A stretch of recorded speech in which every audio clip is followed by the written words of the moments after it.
রাজ্যে অন্তত 10টি জেলায় 40 ডিগ্রি পেরিয়ে গিয়েছে তাপমাত্রার পারদ। তার সঙ্গে পাল্লা দিয়ে হচ্ছে তাপপ্রবাহ। দুইয়ের জোড়া ফলায় বাড়ছে অসুস্থতা। আপাতত বৃষ্টির কোনো সম্ভাবনা নেই। শুষ্ক আবহাওয়ার জেরে ঘাম না হওয়ায় হিট স্ট্রোকের সম্ভাবনাও বাড়ছে, সতর্ক করছেন চিকিৎসকরা। তীব্র তাপপ্রবাহের জেরে নাজেহাল গোটা রাজ্য। আলিপুর আবহাওয়া দপ্তরের পক্ষ থেকে যেরকমটা বলা হয়েছে, অন্ততপক্ষে আরও 7 দিন এরকমই ভয়াবহ পরিস্থিতি বজায় থাকবে গোটা রাজ্যে। এখনই বৃষ্টির কোনো সম্ভাবনাই নেই। আর এই ভয়াবহ রোদের মধ্যে না চাইলেও বাড়ির বাইরে বেরোতে হচ্ছে অনেক মানুষকেই। আর বাড়ির বাইরে বেরোলে একদিকে যেরকম প্রচণ্ড গরম লাগছে, এর পাশাপাশি অনেক ক্ষেত্রেই দেখা যাচ্ছে যে পরিমাণ গরম লাগছে, যে পরিমাণ অস্বস্তি হচ্ছে, সেই মতন ঘাম হচ্ছে না। আর এই ঘাম না হওয়ার জন্য একটা বড় বিপদ অপেক্ষা করছে, বড় বিপদ আসতে চলেছে, এমনটাই কিন্তু বলছেন চিকিৎসকরা। আমাদের যদি ঘন্টায় 1 লিটার ঘাম হয়, তাহলে মোটামুটি 550 কিলো ক্যালোরি হিট জেনারেটেড হয়। মানে এতটা শরীরের তাপ বেরিয়ে যায়। যারা অনভ্যস্ত, যারা অভ্যস্ত নয়, তারা কিন্তু এই সমস্যাটায় পড়েন, শরীরে ঘামটা তাদের কম হয়।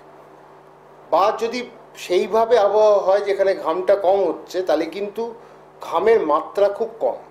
আবার যারা অভ্যস্ত, যাদের শরীরে ঘামটা বেশি হয় বা হচ্ছে স্বাভাবিকভাবে, তাতে ঘন্টায় 3 লিটার যদি হয়, প্রায় 1750-এর ওপর শরীরে তাপ কিলো ক্যালোরি বেরোয়, অর্থাৎ তাপ বেরিয়ে যাচ্ছে। তার মানে শরীরটা ঠান্ডা হচ্ছে।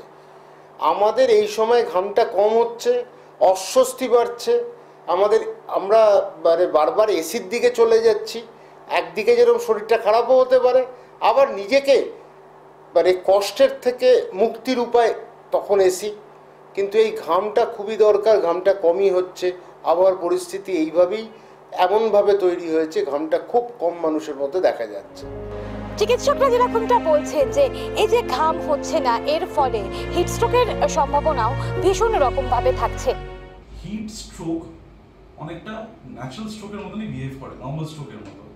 সাপোজেটলি a brain stroke, to be very specific. একই রকম findings, it can be hemiplegia, মানে একদিকে হয়তো আমার পড়ে গিয়েছে, কিডনিতে আমার সমস্যা হচ্ছে, লিভারে আমার প্রবলেম হচ্ছে, পেট প্রচণ্ড হারে চেপে ধরে আছে, নিম্নচাপ হয়েছে, হয়তো আমার ব্লাড প্রেশার কমে গিয়েছে। অনেক সময় ব্লাড প্রেশার শুট আপ করতে পারে, অনেক সময় আমার কার্ডিয়াক ফেলিয়ার হতে পারে, অনেক সময় এক্সেসিভ ঘাম যেহেতু হচ্ছে, সেই জন্য ইলেকট্রোলাইট লস হচ্ছে। আর সেই জন্য মানুষ দেখবেন অনেক সময় কিংকর্তব্য বিমূঢ় হলে যেরকম কথাবার্তা বলে সেরকম বলছে, অনেক সময় ঝিমিয়ে পড়ছে। এই ঝিমিয়ে পড়াটা খুব ইট ইজ ভেরি ইম্পর্টেন্ট, যে পেশেন্ট কখন আবার ড্রাউজি হচ্ছে, এই জায়গাটা নোট করাটা। ওয়েল, এই সব নিয়ে যদি পেশেন্ট বা মানুষ কখনো কমপ্লেন করে, তাহলে in that case emergency hospital admission is an absolute necessity. নুন চিনির জল, যেটা এই গরমে ভীষণ রকম ভাবে সহায়ক, সেই নুন চিনির জলকে কতক্ষণ ধরে কি রকম ভাবে খেতে হবে, এবং এর সঙ্গে যদি লেবু মেশানো হয়, সেই নুন চিনি লেবুর শরবতকে ঠিক কতক্ষণ ধরে খাওয়া যেতে পারে। তাতে ওআরএস হোক, ফলের রস হোক, ডাবের জল হোক, আর যে ফলগুলোর মধ্যে জলীয় প্রভাব বেশি, সেইগুলো আমরা সেবন করব। এইটা করতে পারলে আমরা অনেকটা ঠিক থাকবো। হ্যাঁ, ছাতাটা খুবই দরকার। ছাতায় যদি আমরা রাখতে পারি বা মাথায় টুপি থাকতে পারে, তাহলে এই তাপটা কিছুটা শরীরে কম আসবে, এবং তাতে কিন্তু আমাদের শরীরটা কিন্তু ভালো থাকবে। এটা ঘটনা। তো এই বিষয়গুলো যদি মানতে পারি ভালো, কিন্তু আবহাওয়ার যা অসুবিধা তৈরি করেছে, তাতে সত্যি মানুষের কষ্টটা বাড়ছে। আলিপুর আবহাওয়া দপ্তর বারবার সতর্ক করে দিয়েছে যে সকাল 11টা থেকে বিকেল 4টের মধ্যে খুব প্রয়োজন না পড়লে যেন বাড়ির বাইরে কেউ না বেরোন। চিকিৎসকরাও সেই একই কথা বলছে।